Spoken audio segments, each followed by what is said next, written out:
उदयपुर, नमस्कार। आप सबका फिर से स्वागत है हमारे इस खास कार्यक्रम हेलो उदयपुर में। आप सब जानते हैं कि इस मंच के माध्यम से हम उदयपुर के आसपास और उदयपुर में होने वाली उन तमाम एक्टिविटीज़, उन सारी बातों को आपके सामने प्रस्तुत करते हैं जिसकी वजह से हमको कुछ न कुछ प्रेरणा मिलती है। आज उदयपुर न्यूज़ की पूरी टीम पहुंच चुकी है हमारे ही विश्व प्रसिद्ध शिल्पग्राम में, और यहाँ का नज़ारा देखकर आप देख सकते हैं कि 20 दिवसीय शिविर लगा हुआ है शिल्प कला को प्रमोट करने के लिए, जहाँ पर 14 राज्यों से 14 स्टेट से अलग अलग कला प्रेमी यहाँ पर काम कर रहे हैं। और आप देखेंगे, आप पाएंगे कि इनका जो क्रेज है वो सिर पर चढ़ के बोल रहा है। इतने वेल एजुकेटेड लोग जब इस क्षेत्र में कदम रखते हैं और अपनी कला का प्रदर्शन करते हैं, सचमुच बहुत खुशी मिलती है। हमारे साथ हैं डॉक्टर स्नेहलता प्रसाद मैम। आपका जन्म तो वैसे जोधपुर में हुआ है, लेकिन फिर भी आप इस क्षेत्र में तकरीबन 20 सालों से काम कर रहे हैं। मैम, थोड़ा सा अगर आप अपने बारे में परिचय देंगे तो अच्छा लगेगा, प्लीज़। जी, मैं वैसे बिलोंग जोधपुर से करती हूँ और अभी मैं हैदराबाद सेटल हूँ लास्ट 12-12 ईयर से। मैं काम वहीं कर रही हूँ। वहाँ पर मेरा पेंटिंग का स्टूडियो है और जोधपुर में मेरा स्कल्पचर का स्टूडियो है। ओके। तो अब आप खुद, आपने कहा कि आप एक हॉस्पिटल के डायरेक्टर हैं और पहले भी कहा था आपने, तो एक डायरेक्टर होने और एसी में रहना और आप इस कड़ाके की धूप में यहाँ पे बैठ के इतना मेहनताने से काम करते हैं, तो क्या चीज़ ने आपको इतनी प्रेरणा दी? किस तरीके से इस तरफ आपका आकर्षण बढ़ा?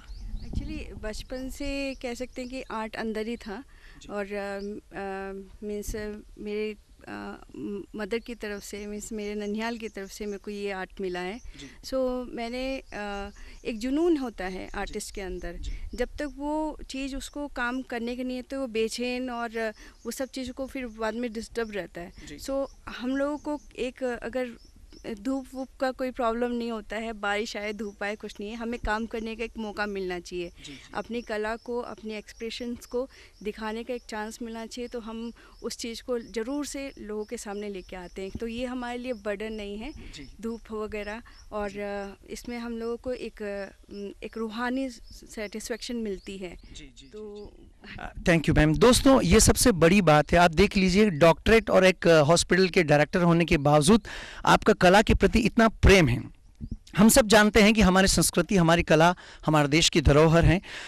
थोड़ा सा और संक्षिप्त में अगर आप समझा सके कि 20 दिवसीय इस शिविर में क्या मकसद रहा, कहाँ से आर्टिस्ट आए हैं, कितने स्टेट से? मैंने सुना कि बहुत सारे स्टेट से आर्टिस्ट यहाँ पे आए हैं और अपनी कला का प्रदर्शन कर रहे हैं। प्लीज़।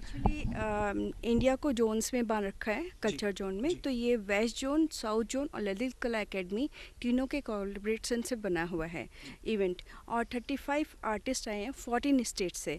दिस इज़ ये एक अपने आप में बहुत बड़ा इवेंट है, क्योंकि हम लोग कार्बर और हम सब मिला के 75-80 लोग हैं यहाँ पर काम कर रहे हैं प्रेजेंट। एंड व्यवस्था के मामले में बहुत अच्छा हम लोगों को व्यवस्था दी गई है, जिसे इतना पीसफुली हम लोग काम कर पा रहे हैं।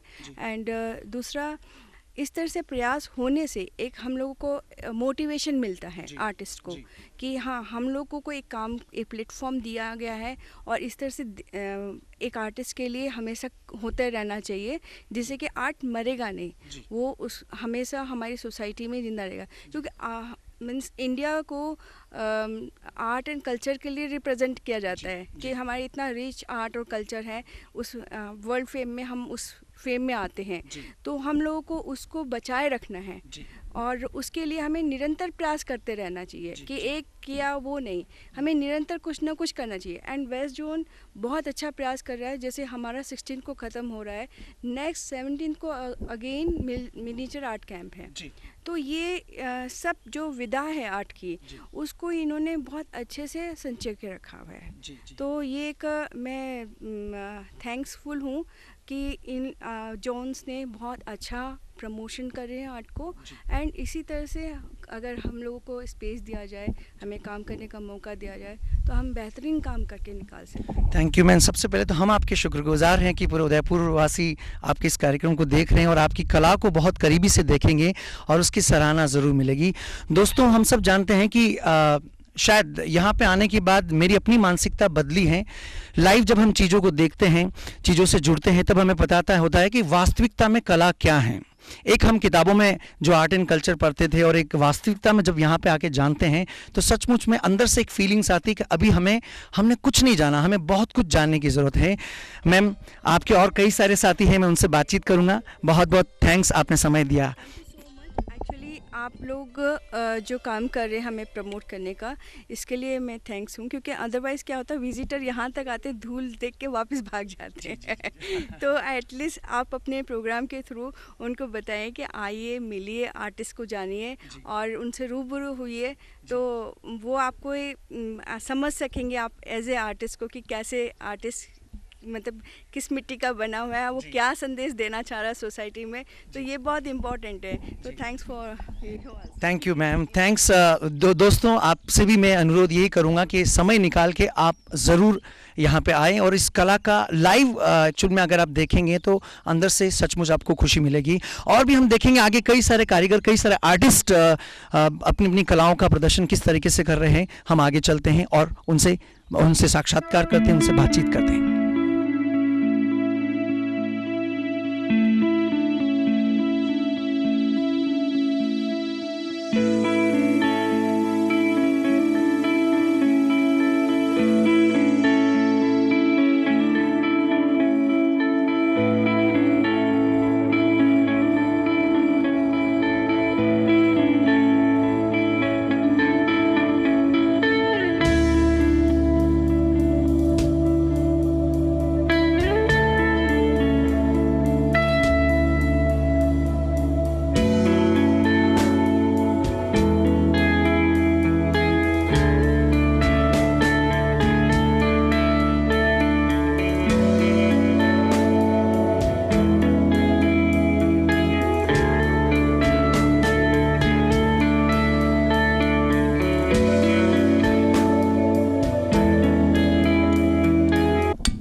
दोस्तों, सचमुच कहते हैं कि कला खून में समाहित होती है और जब इन 14 राज्यों से अलग अलग जगह से अलग अलग कलाकार के से हम रूबरू हो रहे हैं, सचमुच दिल में एक अजीब सी आवाज़ उठती है, एक अलग ही आवाज़ उठती है कि सचमुच इतने वेल एजुकेटेड लोग जब इतनी मेहनत से काम करते हैं तो खुशी मिलती है सचमुच। एक्सक्यूज मी सर, मैं आपका नाम जानना चाहूँगा। What's your name? मेरा नाम हृदय कौशल है। हृदय जी, थोड़ा सा आप समझाएं, आपका परिचय दें, आप कहाँ से आए और इस के अंदर और कौन कौन शरीक हुए हैं? ये एक बहुत बढ़िया आधुनिक मूर्तिकला शिविर का आयोजन किया गया है, जिसमें वैजोन कल्चर सेंटर्स उदयपुर और नागपुर कल्चर सेंटर और ललित कला एकेडमी, 3 बड़ी संस्थाओं के सानिध्य से एक बहुत बड़ी कार्यशाला कम शिविर का आयोजन किया गया है, जिसमें आधुनिक मूर्ति शिल्प के कुछ नमूने तैयार किए जा रहे हैं, जो कि कला और संस्कृति के संरक्षण में अथाह धरोहर रूप आपके उदयपुर में प्रदर्शित होंगे। जी सर, ये हृदय जी, सबसे पहले तो मैं आपका हृदय से स्वागत करता हूं हमारे इस उदयपुर में। आप इस कला का प्रदर्शन कर रहे हैं और निश्चित तौर पे ये सारी संपत्ति वापस उदयपुर के लिए ही रहने वाली हैं। मैं जानना चाहूँगा आपका क्योंकि जितने भी मैं आर्टिस्ट से मिल रहा हूँ दे आर हाईली क्वालिफाइड होते हुए भी इस क्षेत्र में और सबका अपना अपना अलग अलग ऑक्यूपेशंस होते हुए भी उनका प्रेम सामने दिख रहा है। थोड़ा सा आपके बारे में, आपके एजुकेशन के बारे में, आपके बैकग्राउंड के बारे में और कितने सालों का आपका अनुभव इस क्षेत्र में आप काम कर रहे हैं? मेरा अनुभव लगभग 25 से 30 साल का है। मैं 12-13 साल का था तभी से इस विधा में घुस गया था। एक जुनून था कि भारत के लिए कुछ करना है, भारत को कुछ लैंडमार्क देकर जाना है। पढ़ने के लिए मेहनत करके मैं भी एक बहुत बड़े उच्च स्तर का अधिकारी बन सकता था कुछ भी, लेकिन मैंने देखा कि ये एक ऐसी विधा है, ये एक ऐसा क्षेत्र है जिसमें मैं भारत को विश्व के स्तर पर ले जा सकता हूँ। तो एक जुनून था अंदर से कि मैं कुछ भारत के लिए करके जाऊँ, और इसलिए मैंने इस माध्यम को चुना है, क्योंकि ये एक ऐसा माध्यम है, हम रहें या ना रहें, हमारा ये मूर्ति शिल्प, ये माध्यम, ये करोड़ों साल तक एक स्थिर हमारी व्यवस्था को प्रदर्शित करता रहेगा, भारत की संस्कृति को प्रदर्शित करता रहेगा। हम जो थीम पे काम करते हैं वो कोशिश करते हैं ऐसे माध्यमों में, ऐसे थीमों पर काम करें जो कि समाज के लिए कोई एक अच्छा सा संदेश लेकर आए और उसको आगे बढ़ाने के लिए हमारी सार्थकता को प्रस्तुत करने का करें। और रही बात मेरी शैक्षणिक योग्यता की, तो मैं हरियाणा के गांव के छोटे स्कूलों से पढ़ के निकला, फिर बीएड किया, एमएड किया, एमए किया, फिर एमए किया, फिर एमए किया, एमए करते चले गए, कुछ हुआ ही नहीं, कोई रोज़गार मिला नहीं। तो उसके बाद सोचा कि अब ये 3-4 एमए कुछ काम नहीं आ रही, तो कला में कुछ कर लिया जाए। तो फिर मैंने कला के क्षेत्र में भी दोबारा से फिर बीएफए किया, फिर एमएफए किया, फिर 6 साल लगाए। घर समाज के लोग मुझे पागल कहने लग गए और आज ये कहते हैं कि वो पागल अफसर बन गए। तो कला के क्षेत्र में ये मेरी जो शैक्षणिक योग्यता है, मैं दिल्ली कॉलेज ऑफ आर्ट की है। मैं धन्यवाद करता हूँ उस इंस्टीट्यूशन का जिसने मेरे को इतनी अच्छी एजुकेशन दे के विश्व स्तर पर पहुँचाने का एक अनुभव दिया। और उसके साथ साथ मैं आपकी इस कार्यशाला में कि एक मूर्ति शिल्प जो बना रहा हूँ, ये एक और मैं आपको बीच में रोकना चाहूँगा। कोई शक नहीं है, आपकी कला को देखकर मैं पूरे दावे से कह सकता हूँ कि बहुत बहुत करीबी से आप इस चीज़ को देख रहे हैं। पहले भी आपने कई सारे ऐसी कलाएं प्रदर्शित की होगी, लेकिन खास तौर पर आप जो बना रहे हैं, मैं समझ पा रहा हूँ, ये कछुआ मुझे लग रहा है शेप से। थोड़ा अगर आप ही समझाएं कि क्या चीज़ है और क्या आप इस कला को सही रूप देने वाले हैं। अभी मैं महसूस कर रहा हूँ कि मेरा कछुआ सोया हुआ है, थोड़ी देर में जगेगा, सीधा हो जाएगा। ये क्या है कि मैं ज़्यादातर ऐसे माध्यमों में, ऐसे विषयों पर काम करता हूँ जो समाज में एक प्रेरणा दे, जिससे कुछ लोग सीख के अपने आप को कंफर्ट फील करें, अपने आप को रिप्रेजेंट करना चाहें और अपनी स्थिति को अच्छे से मजबूत बना पाएँ। तो इसमें मैं ज़्यादातर आजकल जो जिस थीम पे काम कर रहा हूँ, मेरा रिसर्च ट्रैक है, मैं एक स्प्राउटेड सीड, अंकुरित बीज पे काम करता हूँ, जो कि एक ऐसी पावर है संसार की, इस वर्ल्ड की एक ऐसी पावर है यूनिवर्सल, जो कि धरा को भी फाड़ देती है। जो धरती को फाड़ के निकले उससे शक्तिशाली कौन है। और वही अंकुरित बीज एक ग्रोथ का सिंबल है कि प्रकृति और आगे बढ़ने की जो प्रेरणा मिलती है वो हमें अंकुरित बीज से मिलती है। तो मैंने इसमें क्या किया कि 2 एलिमेंट्स को जोड़ा और एक थीम बनाया, ग्रोथ नेवर एंडिंग प्रोसेस, कि जो उन्नति है वो एक ऐसा प्रोसेस है जिसे दुनिया की कोई ताकत नहीं रोक सकती। पहले भी होती रही है, अब भी हो रही है और आगे भी होती रहेगी, कोई रोक नहीं पाएगा। प्रयास होते रहते हैं, तंग करती हैं, प्रकृतियों में बदलाव आता रहता है, लेकिन ग्रोथ नहीं रोक पाती है। तो उसमें मैंने कंटिन्यूटी के लिए, जैसे घड़ी चलती है उस तरीके से मैंने एक एनिमल कछुए को पकड़ा और उस पर स्टडी करी। मैंने कछुए पाले, उनको देखा, समझा, काफ़ी सालों से उन पर स्टडी कर रहा हूँ। और एक माइथोलॉजिकल मिथ्स में शिव परिवार का सदस्य भी है कछुआ, तो शुभ भी मानते हैं हम, भारत में लोग कछुए को शुभ भी मानते हैं। तो मैंने इसको एक महत्वपूर्ण रूप लिया और कछुए को लिया। कछुआ भी ऐसा नहीं है, मेरा कछुआ ऐसा बनाया मैंने कि वो पीछे की तरफ मुड़ के देख रहा है। अक्सर कछुए आगे देखते हैं, पीछे की तरफ देख रहा है कि क्या ग्रोथ कंटिन्यू है, वो चेक कर रहा है। तो उसमें क्या है कि कछुए की गर्दन पीछे की तरफ है, वो अपने डोम पे एक स्प्राउटेड सीड को लेकर जा रहा है, अंकुरित बीज को लेकर चल रहा है कि जो ग्रोथ है वो नेवर एंडिंग है, वो कंटिन्यूटी है। और इस झीलों की नगरी में तो मुझे बहुत सानिध्य लगा इसका कि इस झीलों की नगरी में एक कछुआ भी आया जो ग्रोथ को प्रतीक में तो ये जैसे आप डिज़ाइन बनाते हैं तो इसका कोई पोर्ट्रेट बनाते हैं आप, पहले इसका कोई डिज़ाइन बनाते हैं और फिर इसको आप मुहूर्त रूप देते हैं? ऐसा है, ऐसी कोई निश्चितता नहीं है, ये केवल आंतरिक भावनाएं हैं। एक मेरे सामने एक पत्थर का क्यूब रखा है बहुत बड़ा, और उसमें वो सब छुपा है जो मैं फील कर रहा हूँ। मेरी फीलिंग्स उसके अंदर से छुपी हुई बाहर निकालनी है, जहाँ जहाँ से एक्स्ट्रा है उसको काटता जाता हूँ और वो चीज़ बाहर आती जाती है। लेकिन फिर भी हम जैसे खाली बैठे होते हैं तो थोड़ी बहुत ड्राइंग करते रहते हैं, कुछ पेंटिंग्स करते रहते हैं, कुछ मकेट्स बनाते हैं, क्ले से ही हम क्या करते हैं वो फॉर्म्स बनाते रहते हैं। कुछ फॉर्म्स इतनी लुभावनी होती हैं, इतनी अंतरात्मा से जुड़ी होती हैं कि उनका मन करता है कि इन्हें विशाल रूप में बना दिया जाए, जो कि आने वाली संततें उनको देखती रहें और रहें कि वाह क्या भारत की संस्कृति है, क्या भारत का परिपक्व है, क्या भारत का उद्देश्य है। और भारत की कला संस्कृति के विकास में मेरा पूरा प्रयास है कि मैं कुछ ना कुछ उनको देता रहूं। Thank you sir. दोस्तों ये बहुत बड़ी बात है। हम सब जानते हैं कि एक क्रिकेट प्लेयर जब क्रिकेट खेल के आता है तो उसको Z कैटेगरी तक सुविधाएं दी जाती है और पता नहीं क्या क्या उनको जब मेडल जीत के आते हैं तो सुविधाएं दी जाती है, जबकि ये हमारे देश की संस्कृति को रिप्रेजेंट करते हैं। और जब तुलना होती है तो दोनों के अंदर बहुत बड़ा अंतर हमें देखने को मिलता है। आखिरी सवाल मैं आपसे पूछूंगा हृदय जी, कि आपके अनुसार इस कला को समाज के अंदर और खूबसूरती से प्रेजेंट करने के लिए, मैं मान सकता हूं जैसे आपने कहा था कि लोग पागल भी कहते हैं, तो ऐसे कई सारी समस्याओं का सामना करना पड़ता होगा, तो आपके अनुसार क्या समाधान है? किस तरीके से इस कला को और ज़्यादा जो युवा हैं भारत के, खासतौर पर जो इस कार्यक्रम को देख रहे हैं युवा, वो युवा इस चीज़ के प्रति अपनी दिलचस्पी बढ़ाएं और इससे जुड़ पाए और ज़्यादा से ज़्यादा इसका प्रमोशन हो? जो पिछले 20 साल से मैं आत्मा को मारते हुए एक चीज़ को ना सोचता जा रहा था, समझता जा रहा था, आज आपने मेरे जहन को छेड़ दिया है। बात ये देखो, जैसे कला का क्षेत्र है ना, बहुत एक ऐसा क्षेत्र है जिसका कोई अंत नहीं है, अंतहीन क्षेत्र है। ये पूरे विश्व में फैला हुआ है। अजंता अलोरा से ले लीजिए या केव पेंटिंग से ले लीजिए या आज तक का जो भी शेड्यूल है, हर जगह कला को एक अलग ही स्थान मिला है। जैसे खेल में है, आज भारत में क्रीड़ा के लिए, खेल के लिए, ओलंपिक गेम के लिए कितने प्रोत्साहन मिल रहे हैं।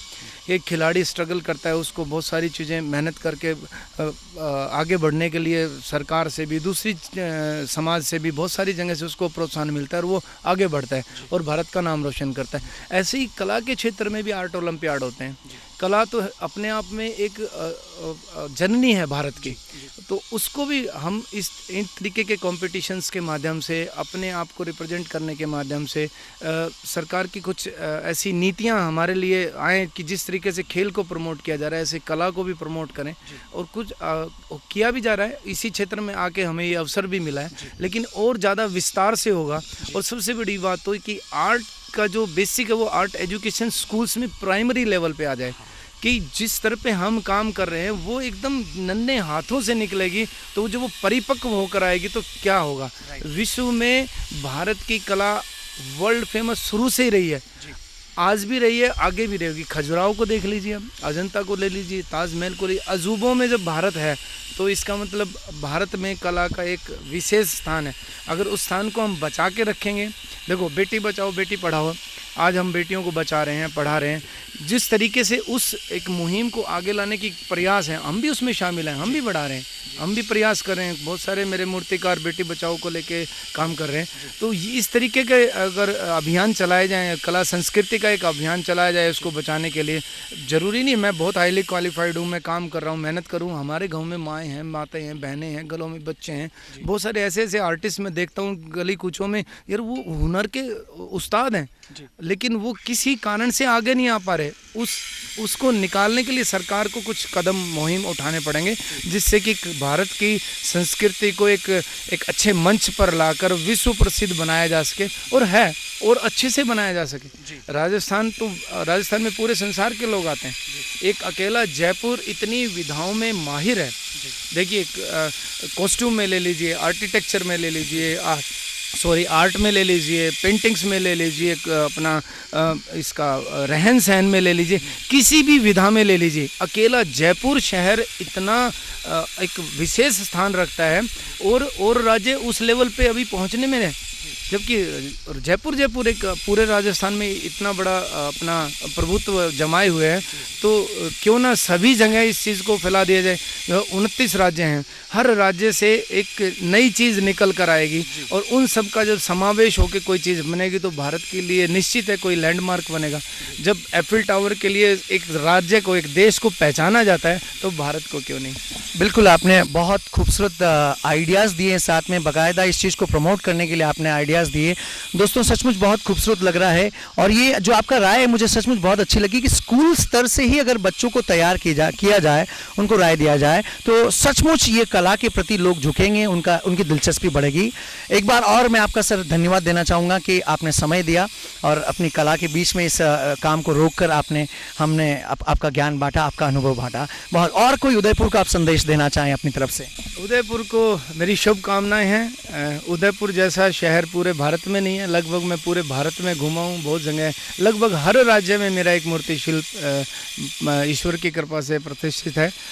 उदयपुर की एक अपनी ही खुशबू है, झीलों की नगरी, और ये कछुआ भी इसी तालमेल के साथ कहीं ना कहीं ज़रूर से संदर्भ स्थापित कर रहा है। उदयपुर की कलाकारों के लिए, उदयपुर के शिल्पकारों के लिए, उदयपुर वासियों के लिए मेरी बहुत सारी शुभकामनाएं, और उदयपुर कल्चर सेंटर के लिए हार्दिक शुभकामनाएं कि उन्होंने इस तरीके का एक आयोजन किया, जिससे हम सबको एक छोटा सा काम करने का अवसर मिला। अवसर क्या मिला? कला संस्कृति की रीढ़ की हड्डी का काम कर रहे हैं वो, कि नींव की ईंट है वो, कि कला संस्कृति के विकास में उदयपुर में इस तरीके का काम किया जा रहा है। क्योंकि पत्थरों में काम सभी राज्यों में नहीं होता है, यहाँ का माध्यम है, यहाँ पर पत्थर मिलता है जिसमें काम करने के अवसर प्राप्त होते हैं। हम दिल्ली में जाते हैं या दूसरे राज्यों में जाते हैं, हमें दूर दूर से पत्थरों को मैनेज करना पड़ता है, लाना पड़ता है। यहाँ पर इनकी अपनी प्रॉपर्टी है। और मैं देखता हूँ कि यहाँ इतना बेहतरीन तरीके से लोग जो कलाकार हैं, यहाँ कुछ केंद्र भी बने हैं कला के, कुछ आर्ट गैलरीज भी बनी हैं जो अपने आप में उदयपुर को विश्व स्तर पर ले जा रही हैं। और मेरी शुभकामनाएं हैं कि सभी राज्य इसी उदयपुर की तरफ प्रगति करते रहें और आगे बढ़ते रहें। Thank you. आप थे हृदय जी, आप आर्टिस्ट है, आपको तकरीबन 30 साल का अनुभव है और आप खुद एक ऑफिसर है और 5 मास्टर डिग्री आपने की हुई है। बहुत बहुत धन्यवाद आपका। और दोस्तों मिलते हैं आगे, और भी कई सारी आप देख सकते हैं कारीगरी, लोग इतनी खूबसूरती से काम करते हैं। आगे बढ़ते हैं और भी कलाकारों से बातचीत करते हैं।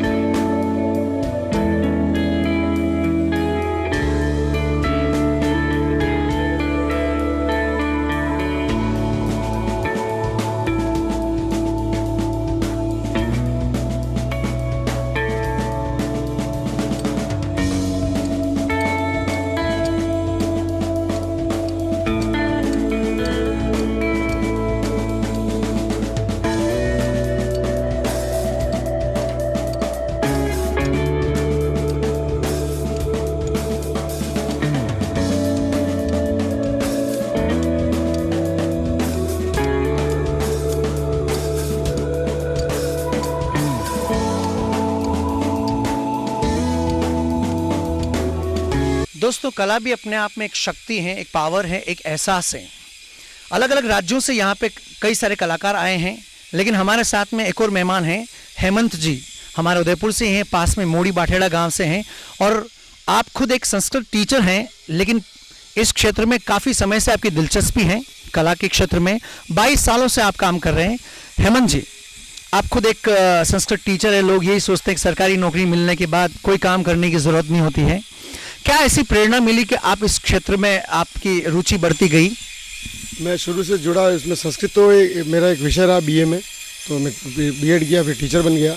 और मेरा ये मानना है कि अगर आप जॉब के साथ अगर काम करते हैं तो शायद अपने काम को ज़्यादा अच्छे तरीके से कर पाते हैं, क्योंकि किसी भी कार्य को करने के लिए पैसे की एक आवश्यकता होती है। तो वो पूर्ति अगर वहाँ से होती है तो आप अपने क्रिएटिविटी है वो ज़्यादा अच्छी तरह से कर पाते हैं। पत्थर में शुरू में जुड़ा, मैं हरीश भाई के वहाँ काम किया, फिर मैं टकमन 28 जो कला संस्था है वो वहाँ मैंने बहुत साल काम किया। फिर वो धीरे धीरे कार्य करते करते मेरी पत्थर में रुचि बढ़ती गई और वो एक पैशन के रूप में मेरा जुड़ गया। अभी अगर मुझे पूछेंगे तो दो काम है, मुझे बच्चों को पढ़ाना और स्टोन कार्विंग, ये 2 मेरे पैशन हैं। अच्छा, स्टोन कार्विंग में 22 सालों से आप जुड़े हुए हैं। चूँकि एक बहुत बड़ा मेरे हिसाब से शिविर है शिल्पग्राम में जो लगा हुआ है, और पूरे देश लेवल के यहाँ पे जब आर्टिस्ट आए हैं, तो आपका कैसे जुड़ाव होना यहाँ पे तय हुआ? थोड़ा सा वेस्ट जोन जो हमें समझा रहे थे दूसरे आर्टिस्ट, वेस्ट जोन ने एक कोई लिस्ट की रही होगी एकेडमी वेस्ट जोन और साउथ सेंट्रल जोन ने, तो मेरा भी नाम उसमें आया है। तो मुझे प्रस्ताव मिला तो मैंने उसको तुरंत प्रभाव से उसको एक्सेप्ट किया, क्योंकि मेरे शहर में बहुत सारी जगह अपने कला का प्रदर्शन कर चुका हूँ, विभिन्न चौराहों पर और माइंस एंड जूलॉजी ऑफिस में और वहाँ। लेकिन यहाँ ये मेरा पहला अनुभव है और मुझे यहाँ काम करने का आनंद मिल रहा है। और साथ ही यहाँ का डायरेक्टर साहब का एक था कि यहीं के परिवेश को लेके कुछ कार्य करो। तो जो मैं कार्य कर रहा हूँ वो भी मेरा बचपन लेके मेरा टाइटल होगा स्कल्पचर, और मैं बचपन में बहुत छोटा जब पैदा हुआ 7, 8, 10 महीने का रहूँगा, तो मेरा जीवन कैसा था वो शायद उस स्कल्पचर में देखने को।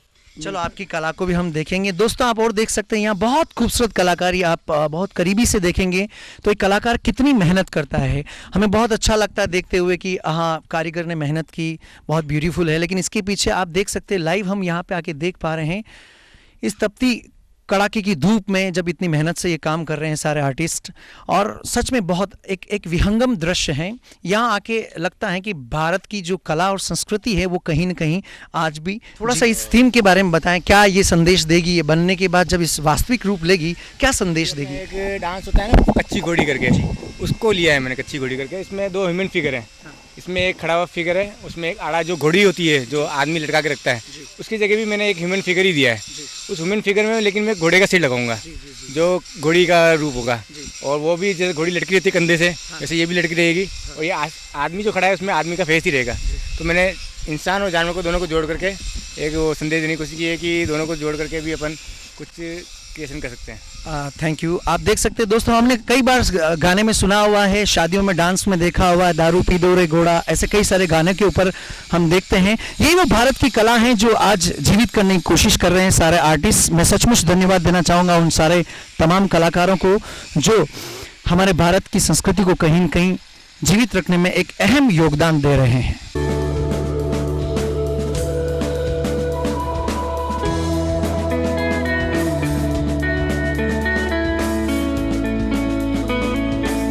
और कई सारी कलाकारों की आप देखेंगे।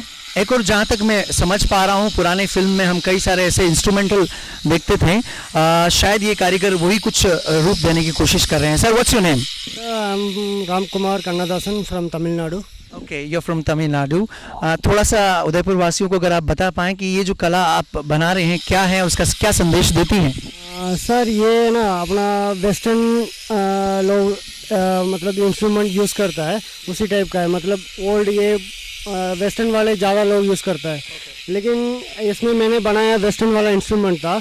इसमें कुछ पार्ट में मतलब इस चीज़ के अंदर इट विल बी आप मतलब आप पास में आएगा तो और भी एक्सप्लेन करने का अच्छा लगेगा। जी, आप बताइए वन बाय वन, आप स्टेप बाय स्टेप समझाएंगे, हमारे दर्शकों को ज़्यादा अच्छे से समझ में आएगा।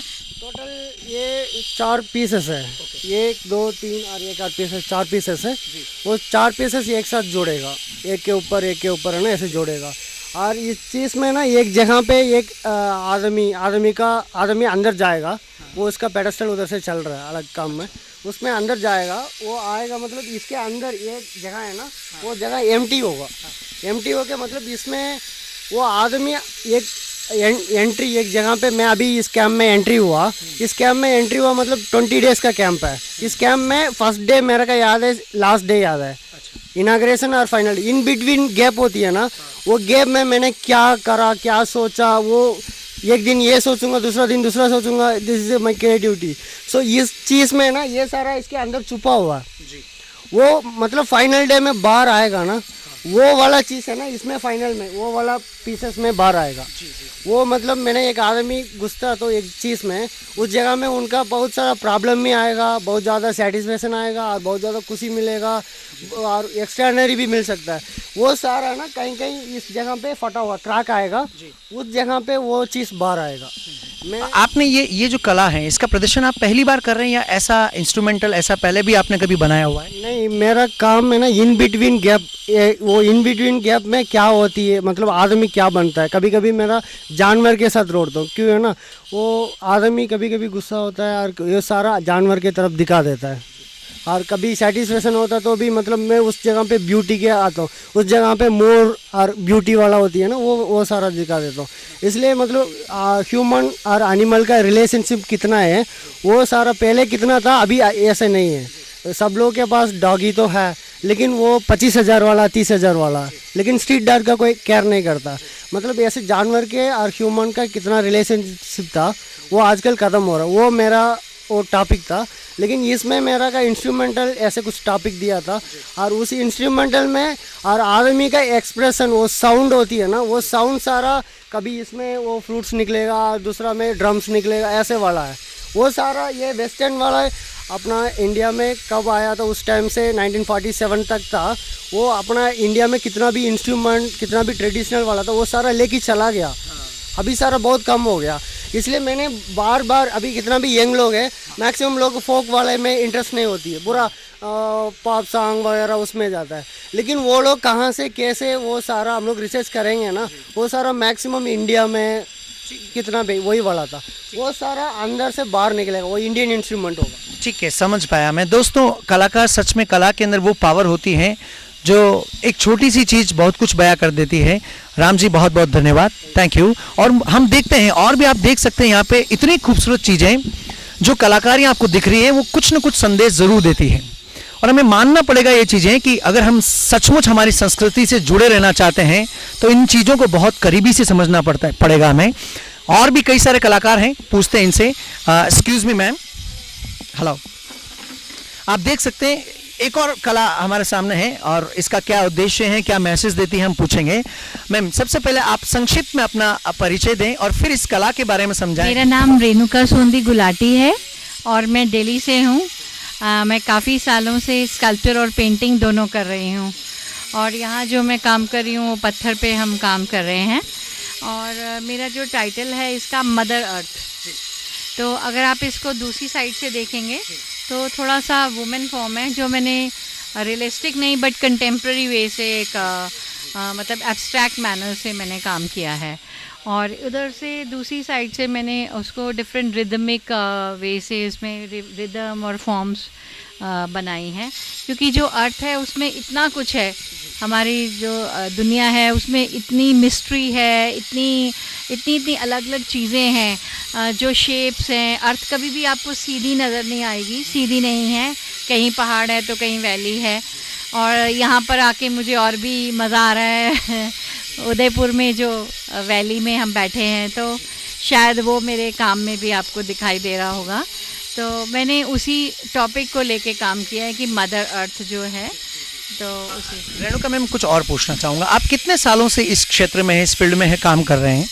मैं 10 सालों से स्कल्पचर कर रही हूँ, 10 साल से ज़्यादा हो गया मुझे। आप भी वेस्ट जोन से आते हैं? हाँ, मैं अभी दिल्ली से आई हूँ, दिल्ली ललित कला से। तो अभी इससे पहले मेरा लखनऊ में सिलेक्शन था नेशनल में, उस कैंप में थी मैं, उसके बाद उन्होंने मुझे यहाँ इनवाइट किया है। Thank you. दोस्तों हम देख सकते हैं कि कला क्या कुछ बयां नहीं करती हैं, कि कोई ऐसा क्षेत्र जिसको अगर समझाना है तो वो हमारे सबसे शॉर्टेस्ट पाथ अगर मुझे मिलता है तो वो कला का क्षेत्र। रेणुका मैम एक बार आपको और बहुत बहुत धन्यवाद। उदयपुर वासियों की तरफ से, हमारी तरफ से, उदयपुर न्यूज़ चैनल की तरफ से आपको बहुत बहुत धन्यवाद। Thank you. उधर से भी कवर कर सकते हैं, थोड़ा उधर से भी देख सकते हैं। ज़रूर ज़रूर ज़रूर, आप इसको पूरा देख सकते।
चौदह राज्यों से अलग अलग कलाकार आए हैं। हमारे साथ में एक और कलाकार हैं, पूछते हैं उनसे क्या उनकी कला का रहस्य। सर व्हाट्स योर नेम, और थोड़ा सा आप अपनी कला के बारे में संक्षिप्त में बताएं।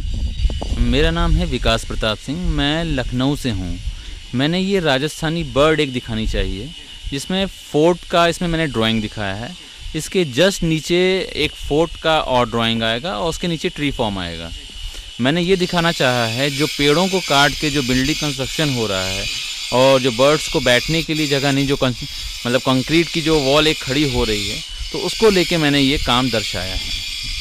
थैंक यू विकास जी। हम सब जानते हैं कि कला छोटा मोटा नहीं, बहुत बड़ा संदेश देती है, और जो संदेश इस कला के माध्यम से विकास जी ने देने की कोशिश की कि पेड़ दिनों दिन कटते जा रहे हैं और पक्षियों को बैठने की जगह तक नहीं मिल रही हैं, सचमुच कमाल की कला है।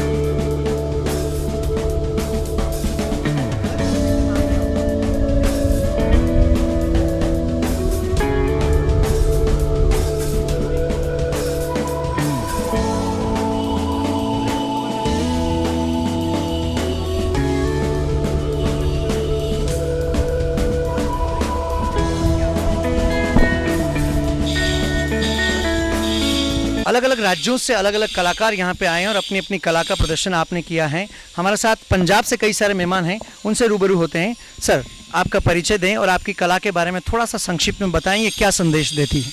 मेरा नाम जसविंदर सिंह है, मैं पंजाब खन्ना से आया हूँ और मैंने जो ये कलाकृति बनाई है एक्चुअली ये एक्सप्लोटेशन ऑफ नेचर, जो राजस्थान में नेचुरल सोर्सेस है, मेन स्टोन है, जो इसका अरावली पर्वत है, इसको काट के लोग कैसे अपनी बिल्डिंग में यूज़ कर रहे हैं, डेकोरेशन के लिए यूज़ कर रहे हैं।